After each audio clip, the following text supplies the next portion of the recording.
Hello everyone, and welcome to my General Hospital Today channel.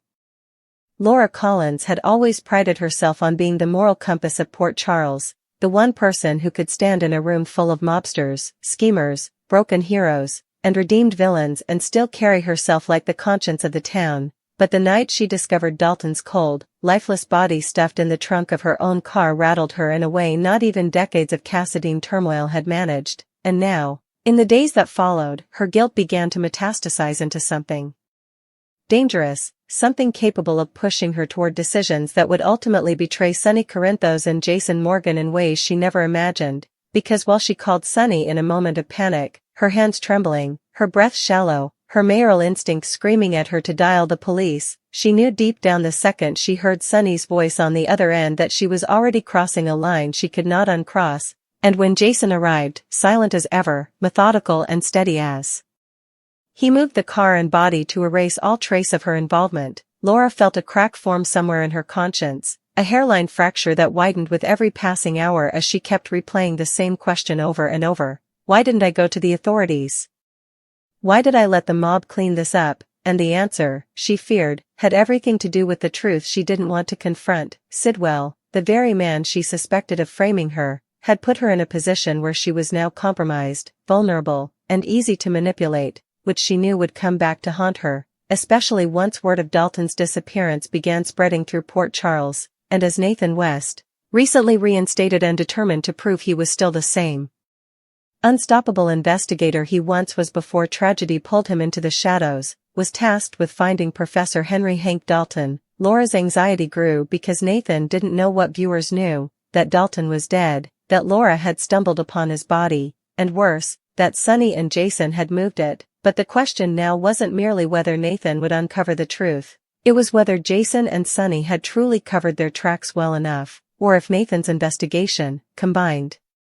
with his old-school instincts and refusal to be intimidated, would inevitably lead him right to Laura's door. And if that happened, what then? Would Laura throw Jason and Sonny under the bus to save her mayoral seat, or would she sink deeper into secrecy, effectively betraying the very people who had protected her, even if the protection itself put them all at risk? Meanwhile, Willow Tate was preparing for what was supposed to be one of the happiest days of her life, her wedding to Drew Kane. Yet as the hours ticked closer to the ceremony, her emotions grew increasingly tangled, her smile thinner, her eyes clouded with doubt, and every time Drew talked excitedly about their future, Willow felt the weight of everything she wasn't saying pressing painfully against her ribs like a hidden truth begging to escape, and Nina, sensing her daughter's anxiety, suggested they leave Drew's house immediately, that Willow follow her heart rather than her sense of obligation, but Willow remained torn, fully aware that her choice would ripple through the entire Corinthos family, especially at a time when Michael Corinthos was facing a tempting offer of his own, one that whispered promises of power, influence, and leverage he could use to secure his family's future, but also one that would inevitably draw him deeper into a war he might not be ready to fight. And as Michael considered the offer, he remembered the chaos around him. The tension between Sonny and Jason, Laura's strange unease, the unsettling presence of Sidwell who seemed to appear everywhere at once, and the growing concern surrounding Dalton's disappearance, all of which made Michael wonder whether accepting such an offer would help solve problems or multiply them. Across town, Portia Robinson received a rare moment of joy when Isaiah Gannon arrived unexpectedly to help her with a demanding case, lifting her spirits and giving her a reminder that hope and partnership still existed even amid the storm circling the Robinson family, especially with Trina learning shocking news that left her shaken and in desperate need of support, which Kai Taylor offered without hesitation. And back at the Quartermain mansion, Brooke Lynn once again scolded Chase for tempting fate as yet another Thanksgiving turkey threatened to fall victim to the infamous Quartermain curse, an annual chaos that in its own strange way bonded the family together. But behind the humor and holiday mishaps, deeper tensions simmered. Carly Spencer continued her path of atonement by repairing her relationship with Lucas Jones. Emma Scorpio Drake and Gio Palmieri prepared for another bold move that had the younger generation buzzing, and Lulu Spencer found herself in a position where she had to give tough love despite her desire to protect her loved ones from more pain. Meanwhile, Britt Westbourne, spiraling after too many drinks, crossed paths with Jason, who supported her without judgment, reminding her of the complicated yet steady thread that always seemed to pull them back into each other's orbit. Molly Lansing Davis, however, wasn't so lucky. She ended up feeling stung by a family interaction that reopened old wounds, pushing her to question her place within the Davis clan. But perhaps the most ominous development of all was Sidwell's growing boldness. The way he wielded his influence like a weapon, clearly positioning himself for a major power play in Port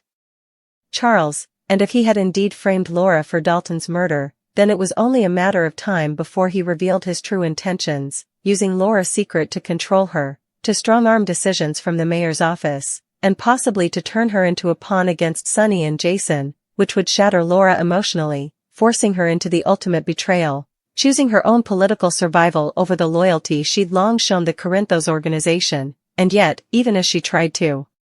convince herself she would never betray Sonny or Jason, the truth gnawed at her. She already had, the moment she involved them instead of the police, the moment she allowed them to take charge of a situation that legally fell on her shoulders, and now every time she looked at Sonny, she felt his unspoken expectation that she stay quiet, keep the secret, maintain the lie, while Jason, with his calm steady presence, reminded her through his silence that what was done, and there was no turning back. But Laura, unlike the mobsters who lived in shades of gray, wasn't built to live with a cover-up, and the guilt was beginning to corrode her judgment, fueling sleepless nights and impulsive decisions, some of which might push her closer to confessing everything, unless Sidwell got to her first and forced her into compliance. And as Nathan continued digging, interviewing academic colleagues, scanning Dalton's financials, and cross-checking faculty disputes, he started noticing discrepancies, inconsistencies that hinted at foul play, and while he didn't yet know whose name would eventually surface, he sensed he was circling the truth, drawing closer to something that would blow open the entire case, possibly revealing the tangled web that connected Dalton, Sidwell, Laura, and the Corinthos men. And with every step he took, the danger grew, because if Sidwell learned Nathan was getting too close, he might strike first, setting off a chain reaction that would drag the entire town into yet another war for control. And in the middle of it all, the lives of Drew, Willow, Michael, Trina, Portia, Carly, Britt, and Lulu would intertwine with the larger battle lines forming behind the scenes. Thanksgiving chaos, family drama, unresolved heartbreaks, and unexpected alliances would all play out in typical Port Charles fashion. But beneath the noise lay a deeper shift as the power structure of the town trembled, Sidwell rising, Sonny doubting, Jason recalculating, Michael considering a dangerous step forward, and Laura on the brink of a moral collapse that could redefine her legacy. And as the week progresses and secrets inch closer to the surface, one thing becomes clear: Laura's guilt will not stay buried, Nathan's search for Dalton will unravel threads no one expects, Michael's tempting offer will test his loyalty, Willow's cold feet may implode her wedding, and Sidwell's tightening grip on the town will set the stage for a massive reckoning that leaves no Corinthos, no Spencer, and no mayor untouched. Even as Laura Collins tried to keep her composure, her days filled with mayoral duties, public appearances, emergency meetings, and the constant pressure of maintaining the image of a steady leader, every moment alone became another battlefield where her conscience and her survival instincts clashed. And the knowledge that Dalton's death was now entwined with Sonny and Jason's involvement only intensified the emotional storm she couldn't escape, because Laura, for all her decades of facing villains, disasters, and betrayals, had never been a woman who existed comfortably in the moral shadows, and now the secret roared inside her like a wildfire, threatening to burn down everything she had built. And the more she tried to focus on the chaos in Port Charles, rising tensions, political demands, budget disputes, Sidwell throwing around his influence like he was king of the town, the more her mind drifted back to the moment she lifted the car trunk lid and saw Dalton's lifeless face staring up at her, a memory that returned with such vivid clarity at night that she would bolt awake in a panic, heart pounding, her throat tight with guilt and fear. But what made everything worse was the looming question she couldn't shake: who else knew, or suspected, or had somehow seen more than they were meant to? She kept replaying the night again and again, wondering if someone watched her from the shadows, if Sidwell had orchestrated not just the body placement but the entire chain of events, including her calling Sonny instead of the PCPD, because the more she studied Sidwell's behavior, the calculated confidence, the smug smirk, the way he casually inserted himself into conversations involving power, the more she realized he wasn't improvising, he was executing a long-planned strategy, and if Laura didn't take control soon, she would find herself, the mayor of Port Charles, trapped in a political chokehold with no way out except betrayal, public humiliation, or worse. But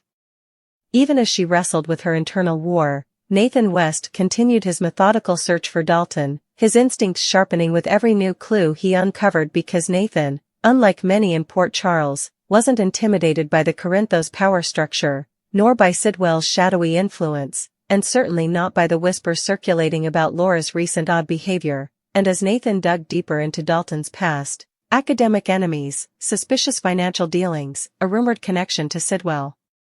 he began forming a theory that Dalton wasn't merely a random victim, but someone who had been targeted for reasons tied to a larger conspiracy, one possibly reaching into politics, crime, corporate sabotage, and long-buried secrets involving several powerful families. And if Nathan kept pulling at those threads, he would eventually land on the truth. Dalton's death wasn't an accident, nor a crime of passion, but a carefully orchestrated setup designed to ensnare Laura and weaken Sonny's entire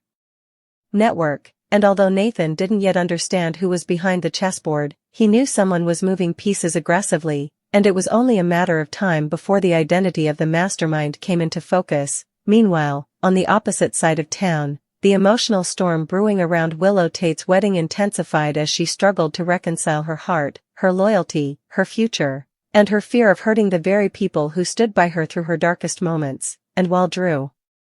remained blissfully unaware of the doubt creeping through Willow's thoughts, Nina sensed the truth immediately, as only a mother could, and her suggestion that Willow walk away before it was too late only amplified the pressure Willow felt, especially because deep down she knew there were consequences to choosing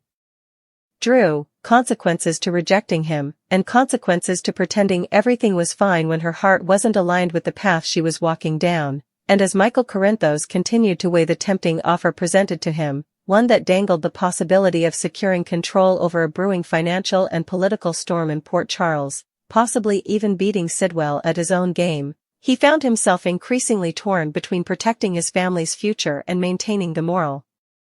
standards he promised himself and Willow he would uphold. But the deeper he went into the numbers, the projections, the confidential documents handed to him by his mysterious contact, the clearer it became that this wasn't just a lucrative deal but an opportunity to reshape the landscape of Port Charles' power, to become a force not just financially but strategically. And the lure of that kind of influence awakened something in Michael he thought he had buried after the darkest era of his feud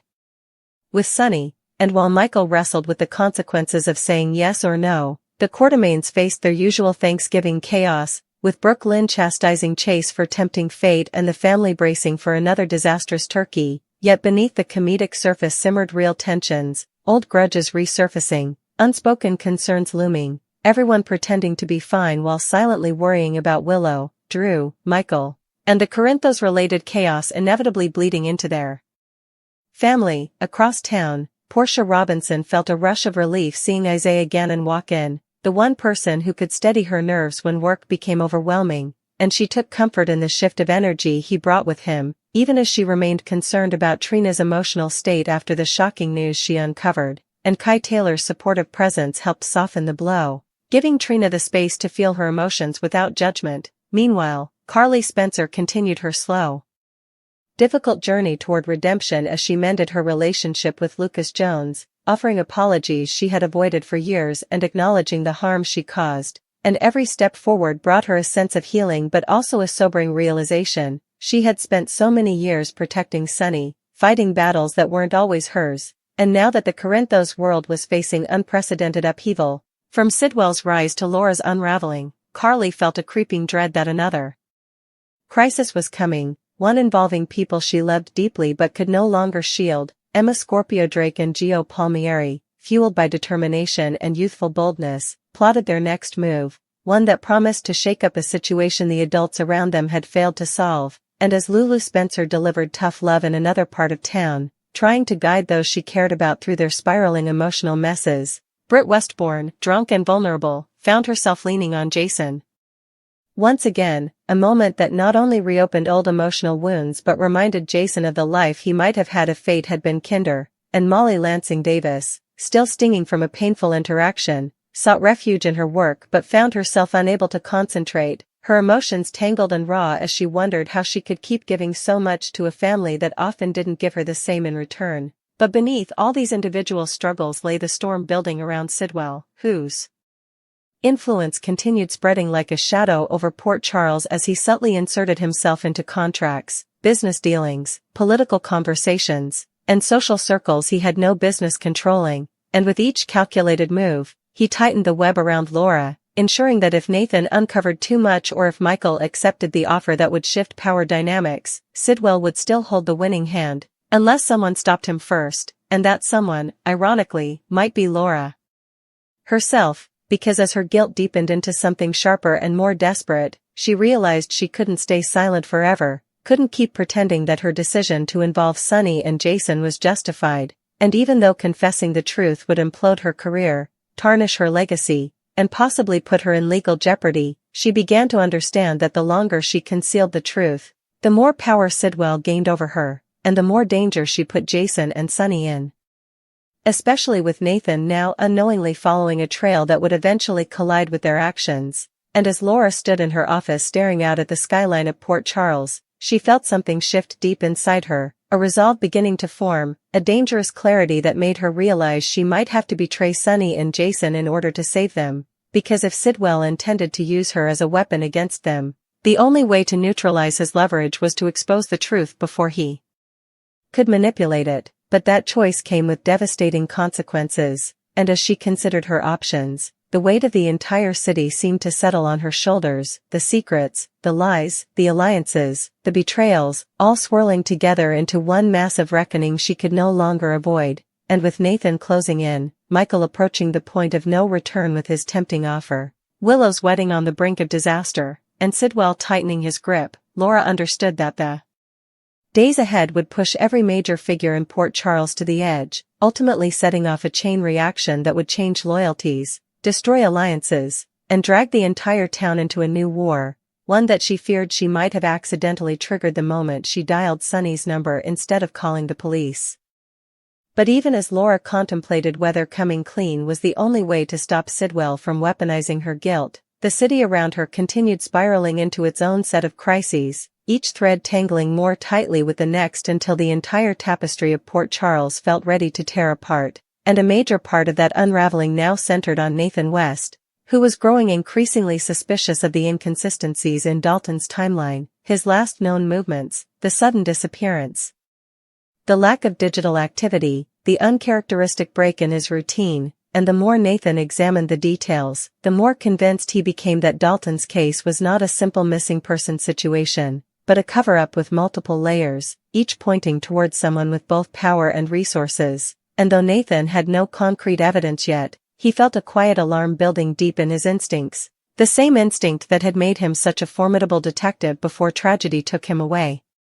And he sensed that the closer he got to the truth, the more dangerous the road ahead would become, especially if the Corinthos family or their associates were involved, because Nathan knew that whenever Sonny and Jason entered the picture, the line between justice and survival blurred into something law enforcement rarely walked away from unscathed. Meanwhile, Michael struggled under the weight of making a decision that could alter the future of his family, thinking back to the moments where he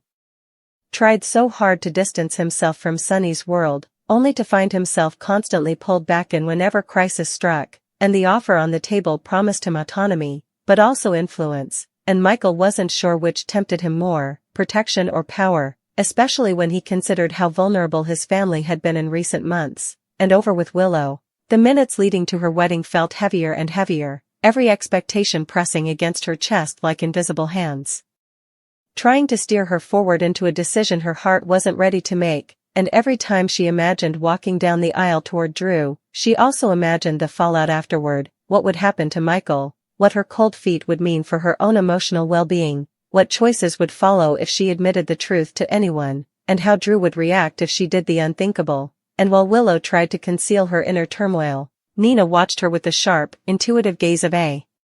mother who had missed too many years of her daughter's life and refused to ignore the signs this time, knowing without a doubt that Willow's smile was forced, that the joy she displayed was paper-thin, and that something significant was pulling her daughter in another direction. and on the other side of Port Charles, Sidwell continued maneuvering through the political and social circles with terrifying ease, whispering in the right ears, making underhanded deals, and positioning himself at the center of every major power shift, confident that the trap he set for Laura would soon tighten, confident that Nathan's search would eventually bump against a dead end, and confident that Sonny and Jason were too distracted to notice the storm forming around them. And as night fell, and each citizen of Port Charles braced for the next wave of consequences, it became increasingly clear that Laura's secret was no longer hers alone. Every major player was moving toward a collision none of them could avoid.